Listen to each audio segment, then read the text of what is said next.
Well, what was the best customer service experience I've ever had in my life? And how could I find that secret sauce and replicate that and have a conversation on that? So I get a chance to go helicopter skiing every year. Helicopter skiing is about $1,000 a day. Your expectations are through the roof high. So they better deliver if it's $1,000 a day. So my first experience, I drove out to the helipad. We're waiting for that helicopter. Your pulse is starting to go up. You're anticipating this whole week. Helicopter comes in. Whoa, man, you're just psyched, right? The thing lands, you're loading up your gear, you get into the helicopter, you take off, you're flying over valleys and cliffs, and you're looking down, you're going to ski all this terrain, and you are just psyched. And you land in a lodge that's out in the wilderness. You land out there, your adrenaline's still rushing. It's freaking awesome. This is your home for the week. You go down there and then you meet Dave. Dave. He welcomes you. He learns your name within the first 5 seconds. He learns every guest's name in the first 5 seconds of meeting them. They had a lot of guests come from Japan and China, so he learned Mandarin and Japanese. Because that's who Dave is. I couldn't even find a picture of Dave with a face shot. I had to get one of him looking out that way. That's all I could find on the internet. And the guy is so humble, like me. Those are the ones who know me. In fact, Dave's the lodge manager, but Dave has trained his whole staff. When you're having dinner, you're dining with the helicopter pilot who's serving you your meal, who's picking up your plates. The next morning, you may be dining with a masseuse or with a laundry staff or the ski guides. And everyone is making you feel instantly at home and welcoming you. And I thought, well, how can we recreate that every single time we have a class? When it's raining, or when it's snowing sideways, or when it's not that ideal bluebird day, how do we still have that guest experience for that customer? So I was thinking, what do resort guests want when they come out to see us, come out to our mountain? They frickin' want deep powder, right? Totally. They want awesome free riding. They want some organized racing, sick pipes and parks. I put the word sick in there for the snowboarders because I'm all about customer service. They want backcountry skiing. They want après-ski, right? They want easy parking. Apparently, this is one of the worst parking lots in all of North America, I was told. It's in Colorado somewhere. Corduroy. They want some awesome, smooth corduroys. Carve the Roy. Great instructors, like all of you. They want a fast rental shop. Are they going to get a fast rental shop? Oh, they want a fast rental shop. They want fine dining. They want, guess what? They want a great experience. They want a great experience. And their experience might be different than your expectations. Everyone's going to have a little bit different. And we got to figure out what that is for that person. Right? Have I splashed on anybody yet? We're good? So I dove a little deeper. I started doing some research. And this beer coaster came out a couple years ago at Interski. We have our technical skiing manual. We have our teaching manual. Where's our people manual? Ooh. We're talking about these people skills right here. This is where we're at today. This is where we're at this next hour, these people skills. I can improve upon my people skills. And I'm going to challenge you on a few points, give you some challenges to work on your own skills. So I dug a little deeper. I said, well, let's look at Vail Resort. I went through their P&L. So their last 4 years of their P&L, they're a public company, so all of their P&L's online. 39% of their ticket sales, or from the revenue, come from ticket sales. I'm like, okay, that's interesting. Well, then we got lodging is 19%, rental retail 7%, ski school 9%, and other. But all of these other departments, they influence that guest experience. All of the departments influence the guest experience, which then drive the returning visitors. Without returning visitors, we will be walking up the slopes because the lifts will be closed. Now, some of you are like, yes, right? But we'll be out of a job, basically. So I dug a little deeper. I said, well, what's going on really with this? In the 90s, ski resorts were really land developers in disguise. When the land went away, a lot of them went bankrupt. In fact, Whistler went bankrupt right after the Olympics, or during the Olympics. They were land developers, and in the 2000s, no new ski resorts were being developed. So if I'm a land developer and I run out of land or I have no more land to develop, what do? I go out of business? Vail said, no. What we're going to do is we're going to focus on operating the ski resort. We're going to put our money into the ski resort. If you look at lots of interviews from Katz, the CEO of Vail Resorts, they're like, we're investing our money in the mountain, primarily, then providing lodging, and then developing just on the base of that hill. That's the focus.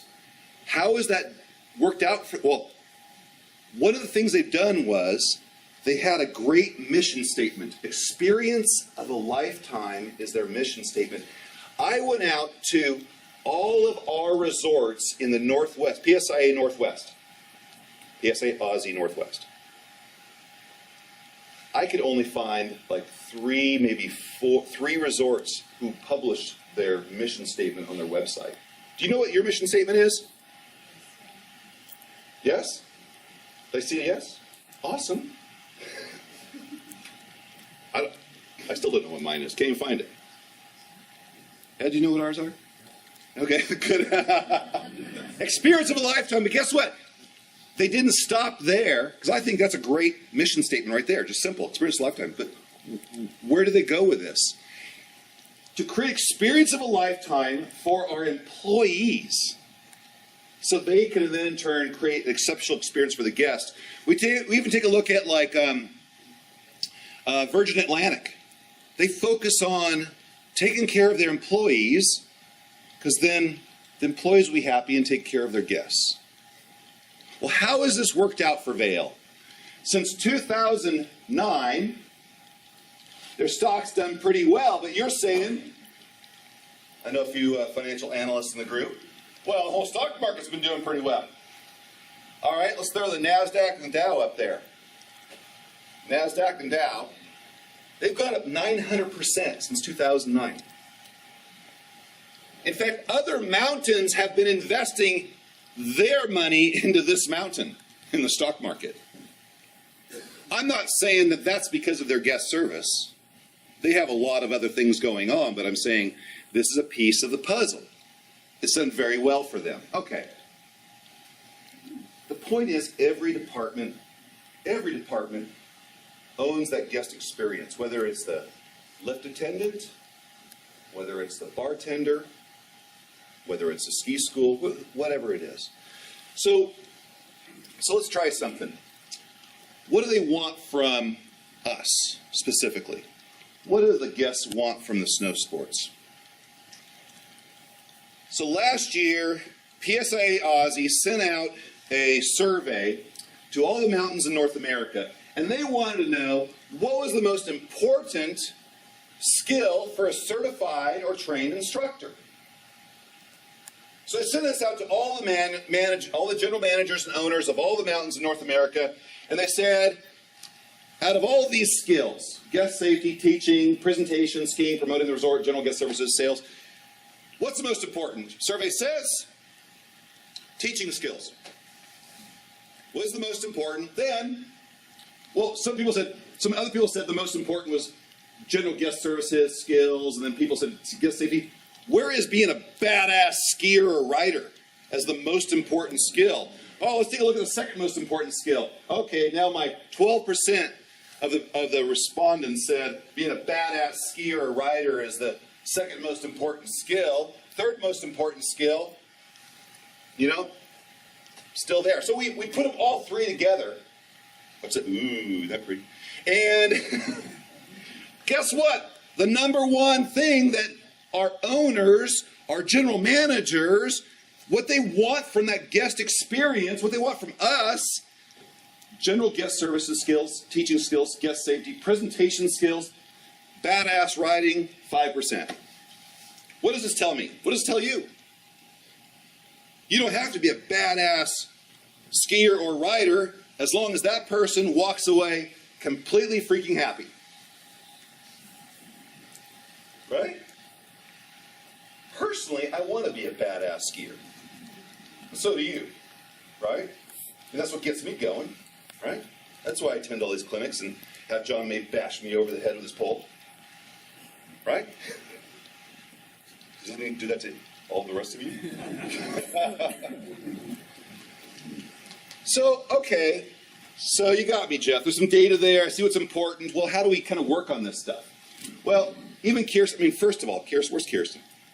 Talk about guest services. Boy, come on, let's turn around and give Kirsten.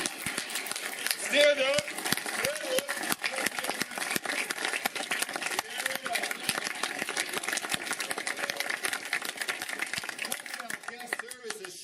I think she knows every single person's name in the entire Northwest division. And she probably knows what their favorite color is. Or dog.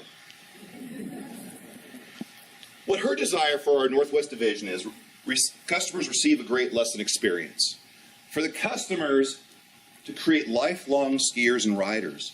For the membership, drive greater member retention. That's awesome. But look, the level 1 instructor get hooked into teaching the best experience. I love that. It's not get hooked into teaching that level 1 never ever. Get hooked into teaching that best experience. I thought that was fantastic. That's me sucking up. But I even did some research. Said, well, what does Mr. Walt Disney say? Think about customer services, right? Oh my gosh. Walt Disney said, we train our employees to be aware that they're there mainly to help the guest. It doesn't matter if you're that person picking up popcorn in the street sweeper, you're there to help the guest. It doesn't matter if you're cleaning the trash cans, you're there to help the guest. So I looked at their retention rate. 75% retention rate. So someone who goes to Disneyland for the very first time, 75% of them will return to Disneyland or Disney World.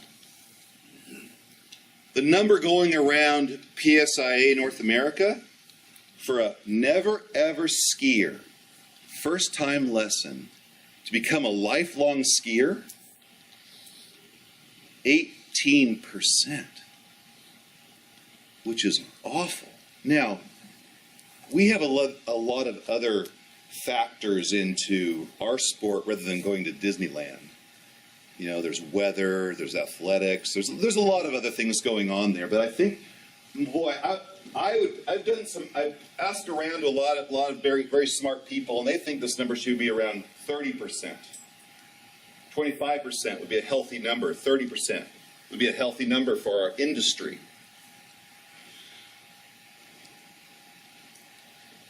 So ooh, you like that? I like that. So how do we create this VIP guest experience? How do we create that? Because Walt Disney also said their guests are kings and queens. Their guests are princes and princesses, rock stars, movie stars, general guests, little kids, disabled people. They're all very important persons. They're all equal at Disneyland. No one is greater than the other person, except for Michael Jackson, I think. I think he got special treatment. So how do we create this guest experience? We have a task to do here. So on that task, wait, don't go yet. I want you to get up and meet as many people as you can in 3 minutes. Okay? Wait. 2 minutes.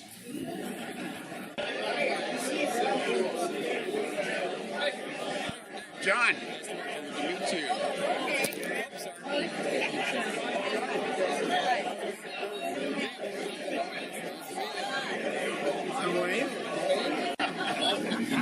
How many people do you meet?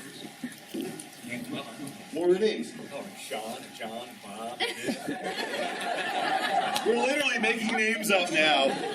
We're literally making names up now. I don't need this, right? I can. We're good. Feel like whatever. So that was. So thank you, first of all, thank you, and thank you for making room on the seats. Awesome.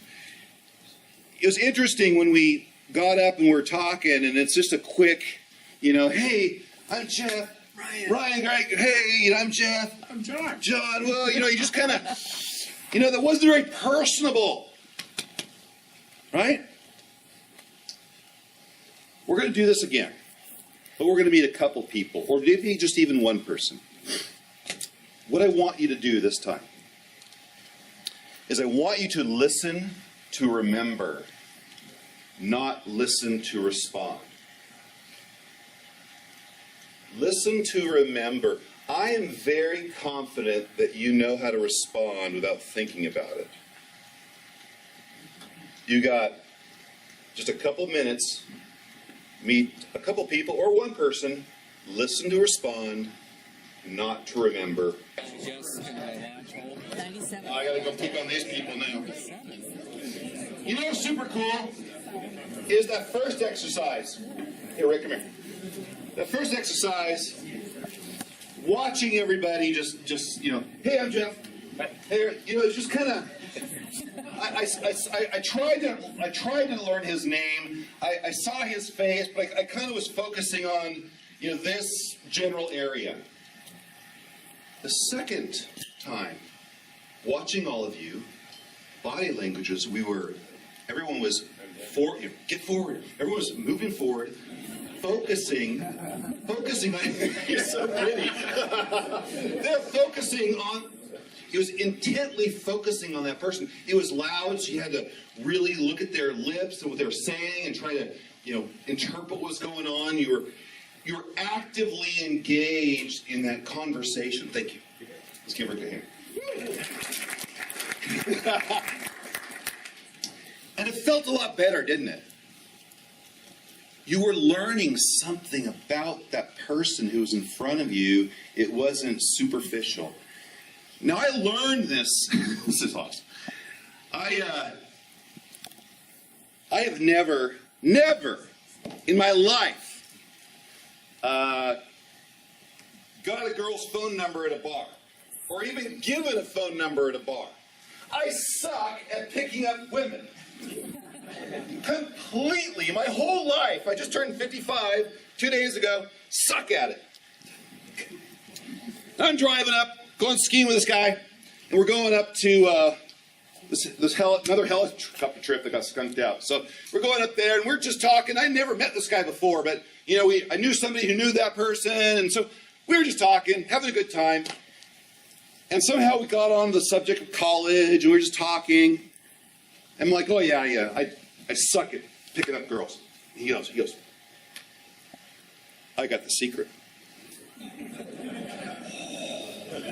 This guy has got the secret. He goes, well, actually, before that, I told him that my wife and I, we often, like this is how bad I suck at picking up women. My wife and I would be at a hotel, and I get done ready quick, and she's blow drying her hair. So I'll go down to the bar, and then she'll come down, and I'll try to pick her up. About 10 minutes into this conversation, she's like, "Stop! You suck at this." I'm trying to pick up my own wife, and she's like, "Just stop! It's painful. Just stop." So I'm telling him this. He's like, "Oh no, Jeff, I got you. I know the secret." He goes, "Ask them more questions than you give answers. Keep interrogating them. Hey, what's your name? I'm Jeff. I'm Laura. Hey, Laura, how many kids you have? I got 3. Oh, what are their names? Oh, they're, da-da-da. You have any kids? Oh, yeah, I have a couple. Oh, but that oldest one you have, they must be in high school, right? Oh, yeah, but how was your kids going through high school? Oh, they were great. But in high school, isn't that amazing, the interactions or some of the girl games are going on? And, oh, yeah, and they start going and going and going. So he tells me all this stuff, and I'm like, oh, I got to try this. So we're actually at a symposium one year up at Schweitzer. So we're staying there on the lodge up in the mountain, and I get ready first. I go down. I didn't tell my wife I knew the secret weapon on how to pick her up. So I go down there first. I'm sitting in the bar. Man, I can't wait. She comes down. I'm like, "Hey, how you doing?" That seat taken? She's like, "Oh, yeah." And so I slide over, and I'm Jeff. What's your name? Laura. So here goes the conversation. And I'm learning all the stuff at her. And when she asks me a question, I answer it quick, and I turn it around and go right back at her. She's getting, it's working. It's working. And I'm like, yeah. So finally she goes, "Stop." She goes, "What are you doing?" I'm like, "What?" She's like, "Something's changed. This is awesome." And I go, before I told her the secret, I said, I go, "All right, this is what I learned about you." I go, first I said, "How much of the conversation was it? Was it 80-20? Was it 80-20 or was it 50-50? She's like, "Oh, it was 50-50. This is what I learned about you. Bang, bang, bang, bang, bang, bang, bang, bang, bang, bang, bang, bang, bang. I go, "What'd you learn about me?" "Nothing." That intent, the conversation, I was listening to remember, not to respond, digging a little deeper than being superficial, was that first part, I think, in this customer service. I think that's why my wife is still with me, because I give good customer service.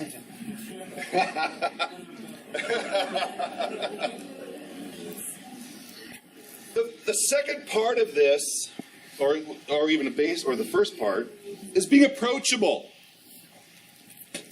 Just being approachable. I got to go to the bathroom. Which group am I going to ask where the bathroom is? Right? Right, come here. So here we are. We haven't seen each other in like a week, right? We're in the pen. Dude, you see Seahawks game? Oh my gosh. Sherman's like, oh, we're catching up, right? We're buds. We're catching up, right? We're not approachable. But guess what? We can have the same conversation. Oh my God, did you see the Seahawks game? It was a killer. Oh my God, it's so cool. Oh, it's so great. It's so awesome. But we are more approachable. We're still communicating, but we're approachable. And how many times, thank you, how many times, give me a hand. How many times do we see this happening in our corrals? Right? Being approachable. Being approachable. The next one, and Disney even says, they train their people to be assertively friendly. Some of you are like, well, that's obnoxious. Assertively friendly. What a beautiful expression, right? We got our jackets on. We are a figure on the mountain. We are recognizable. We stand out. and are with the people. Be assertively friendly. The next one is getting a baseline. How many of you have waited tables before? Or bar, right? So who waited tables over here? All right, waited tables. So you know when you walk up to that table, you just walk up. They're there. You walk up. You could just look at them and know how that experience is going to go, don't you? Like you could tell. Is it a first date? Are they newly married? Have they been married for 40 years? Do they hate each other? Is it a business meeting? Do they want to be left alone? You know without even saying anything. So the first thing we do is get a baseline. Are their jeans tucked into their boots? Right? Are they athletic? All of these kind of things. We're getting a baseline judgment on that. And the more we practice that, the better that profiling can go.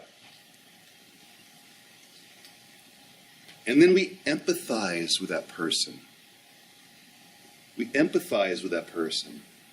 Here's this person.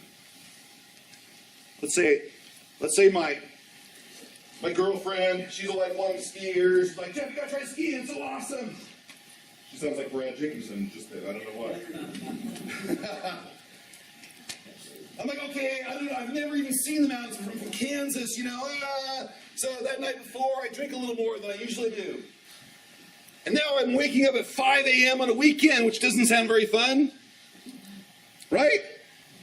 I get all my snow clothes together. I go outside, it's raining. Oh, this even sucks worse.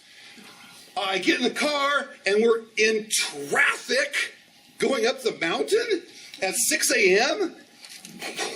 What are you people doing? We get up there, we open the car door, it's snowing, it's windy, and we're like, oh my gosh, I got to put on all of my gear, all of my snow clothes, and the elevation's getting to me, and I'm walking up, I'm like, this is crazy.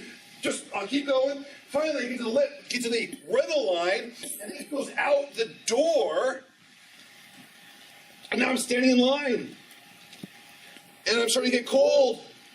Right, here we go. Oh, I get to the door. Boom, the door opens up. Blast of hot air. Oh my God. I get in there, start filling out the forms. It's like, level 1, level 2, I don't know. Oh my God, I want my shoe. What am I doing? And also they give me all the stuff. And I go up to my lesson. I'm like, I meet you. I'm like, oh my God. Help. I heard help. Oh my gosh, the first thing we have to do is empathize with that person. Dude, drop all that crap, because you're looking at them, they have goggles on for the first time, they're sweating, they're foggy, they're smelly helmets. Like, oh, dude, just drop all that stuff. Just drop all that stuff. Forget about it. I mean, we can even empathize with people on the mountain, because we're getting them to do something new. We're getting them out of their comfort zone, and we need to empathize with that person. So there was a technique that the national team members showed us last year, this feel, felt, found. I'm freaking out about how safe this is. I feel the same way about backcountry skiing. A student of mine recently felt the same way when they went off-piste, and there were these huge bumps. But when they slowed down, they found they could take each mogul one at a time, and that made them feel safe. Oh, okay. Right? Just feel, felt, found is a super cool technique to kind of just psychologically mess with your customers. Feel, felt, found. Attentiveness. When I was training to become a waiter, my head waiter, he's like, we're in the back, he's like, Jeff, what'd you notice when we walked through the restaurant? Like, I don't know, people, you didn't notice that table 5, they're having an argument. You didn't notice that table 7 was out of butter? Nope. He taught me to open my peripheral vision to see the things. So now, when I practice that, and I was walking through the restaurant, I'd be like, because they're like, hey, we're just talking. Ryan's like, hey, I want my bill. Yeah, that's cool. I'll get your bill. And, all of a sudden I look over here and this person drops a fork. Bing. This person over here needs some more water. This person over here needs some butter and bread. So I'd go back over here and get Ryan's check. I'd grab the butter, the bread, the water, and the fork. And I'm like, all right, here's your butter and bread. Here's some water. Here's your fork. So taking that peripheral to being selfless. Ooh. Being selfless instead of selfish. You cannot have good customer service if we're selfish. Whenever my customer drops a pole on the ground, I pick it up. Bang. Doesn't matter if they're a high-level skier or low-level skier. Doesn't even care if they're my customer or just general public. When we go from Chinook over to Forest Queen, there's this cat track where all the snowboarders have to take off one of their feet, and they're doing this. The little kids are doing this. Every single time I'm going through that, boom, I'm offering them a pole. General public people, there goes the first splash zone. I got the lens. I give them a pole. Take them through that area. The selfish part of me gets to work on my skating while I'm pulling them. Every single time I go through there, I offer people a pole. Get them through there, whether they're in a class or not. Selfless, undivided concentration, peripheral. What's going on around you? Oops. And then communication. I love this communication piece. I love the engagement, understanding, application. In fact, last year, here's my pity party. Last year, I'm at a major event. First 2 days, dumping pow. Like, just cold smoke pow. Amazing. I'm up with these wonderful, wonderful clinicians. None of them are here. Amazing clinicians. The first one, hey, we're going to ski like this. Got it? Now we're going to go do this. You understand? I'm like, this person should have better communication than a closed-ended question. All day long. Get it? We're going to ski down to there. You understand? You get it? Yeah, I get it. Literally, it's starting to piss me off. I started to shut down because I started to shut down my engagement because that person checking for understanding sucked. We come to the last day. First 2 days, pow, pow, pow, right? Few of those were there. The last day, my legs are toast. I hook up with this clinician. The first 2 days, this clinician's with the slow group, watching all his buds up on the double black diamond. Right? I pull into this guy. Hey, where does everyone want to go? Dude, my legs are toast. I want to learn some really cool, short race turns and bump stuff with this guy. He's like, well, let's go to the top. Jeff, you know where this place is. Show us the backcountry. Oh my God. Oh my God. The first run, it was just dangerous. Second run, so finally, I'm starting to ski like this. Rick's seen this before. All right? And he doesn't notice me. I'm disengaging. Next run. I start taking the chairlift by myself. Tar, was I paired up with you? And then I scooted off to the side and made you ride by yourself so I could ride by myself. I was so pissed. Finally he comes up to me, he's like, hey, you want this tip? I'm like, yeah, F, I was done. Didn't check, he didn't notice I was disengaged. He wasn't checking for understanding. And the application, I was just toast. Now, I'm going to put a little bit on me. I should have just skied away. In fact, I did ski away that afternoon. The point is, was this person selfish or selfless? Did the person look at me as a student and understand my needs, my wants, desires, what I want, and the group was pretty tired too? And then obviously, after I disengaged, I couldn't come back. I could not come back in that learning environment. And the language we use to help us with customer service, words that we use can motivate and calm. They can encourage. But the positive, I love this, the positive language can tell what can be done instead of limiting the ability. I had an amazing clinic last year. Greg Dixon, where are you? I'm going to pick on you. Yep, there he is. Sorry. My peripheral wasn't working. He's like, all right, we're going to work on getting to that outside ski. Jeff, get more to that outside ski. Jeff, get to the outside ski earlier. Hey, everybody, we need to get, focus on the outside ski. Jeff, you're still not on that outside ski. Let's get to the outside ski, get to the outside ski, get that, right? About halfway through that clinic, I'm like, dude, you never once mentioned, don't go to the inside. That was limiting. Don't go. Jeff, you're still going to the inside. Don't go to the inside. You're going to the inside too much. Stop going to the inside. You're going to the inside. You're still going to the inside. No. That's limiting my ability. That's limiting my behavior. Do you remember that? It's seared in my brain. But it's seared into my brain. It's seared into my brain about the positive language. Always go into that positive.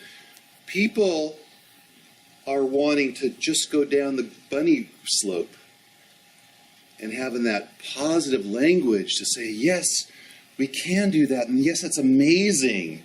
Because to them, that's their nirvana. That's their thing that they're there for. And we can encourage that. We don't have to limit them to the bunny slope.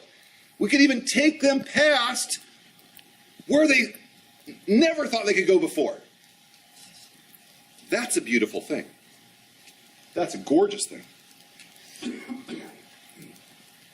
Pete Carroll's big into this. They call it teachable moments. In fact, when Jimmy Graham first came to Seattle Seahawks, he dropped a pass right in front of a coach at practice, and he kind of winced because he thought the coach was just going to curse him out. Damn about you freaking. Nope. None of the coaches curse. Pete Carroll said, we don't curse at our people. We build up our people. If they have to be tough, they re-engage them almost immediately, take advantage of what educators call a teachable moment to reinforce that positive in them. The positive in them. Keep building them up. So I encourage you, not just today, I encourage you not just on the slopes, but as a human being, when we're engaging with people, when we're in a customer service kind of a mode, get a baseline on that person. What are they like? How am I seeing them? What do I notice about that person? Empathize. Oh my God, I'm so sorry. I kicked you in the face. Empathize with that person. Feel, felt, found. I've felt that before. I found that if you stop whining. No. And this is why we have Mother's Day. I challenge you to be selfless this year. I challenge you to be selfless. When we're out there, you see a piece of trash on the ground, we pick it up. When someone looks like they have to go to the bathroom, they probably have to go to the bathroom. Just show them where the bathroom is. Walk them to the bathroom. When we're out there skiing, someone drops a pole, pick it up for them, hand it to them. Drag the people along the flats. Be selfless. And then use positive language. Let's not limit people's ability. Let's take them further with the use of language, farther than they thought they could even go on that mountain. We're sharing a beautiful thing. We all love this outdoor stuff that we do. And we want to share that with these people, but we want to encourage them. We want to have that deeper connection with them. And last, when I was down at Portland doing the keynote down there, it was a Friday night, 7 o'clock, even the evening. Sun's coming down. It was gorgeous. It was 70 degrees, sunset, just spectacular. And we go up to this 8th floor balcony, my wife and I. And we see this other couple in the corner, and they're enjoying a bottle of wine. It looked beautiful, it looked lovely. So I ran down to the little store and got a bottle of wine, brought it up. We're sitting next to them, and we started chatting up this couple. Lovely couple, Robert and Evelyn. And they came over and sat with us, and we're using our new friends. We're chatting them up. We're having a great time. Robert and I went and got 2 more bottles of wine.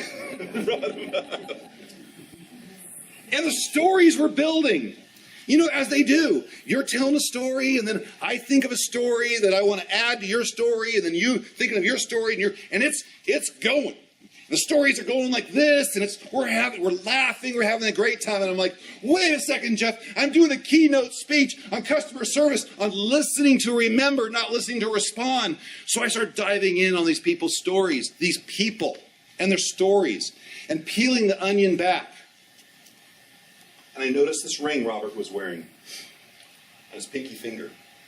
It wasn't a shiny ring. It was made out of metal.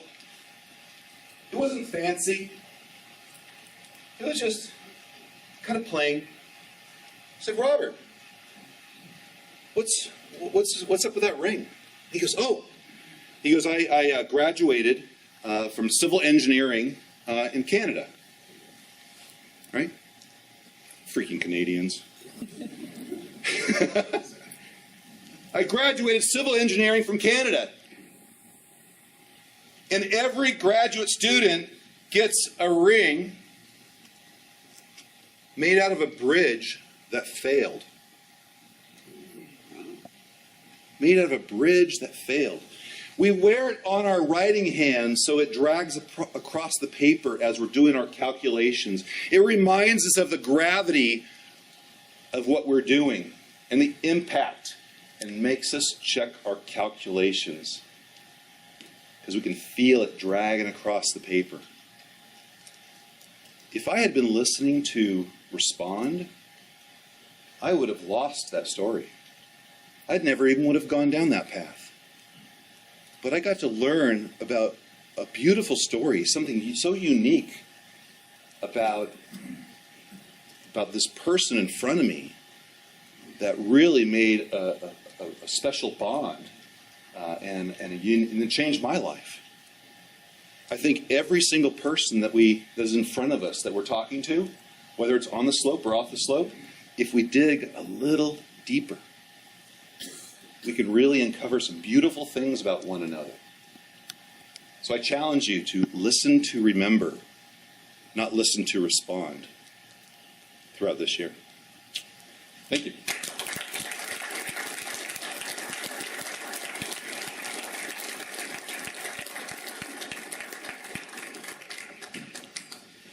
Inspired?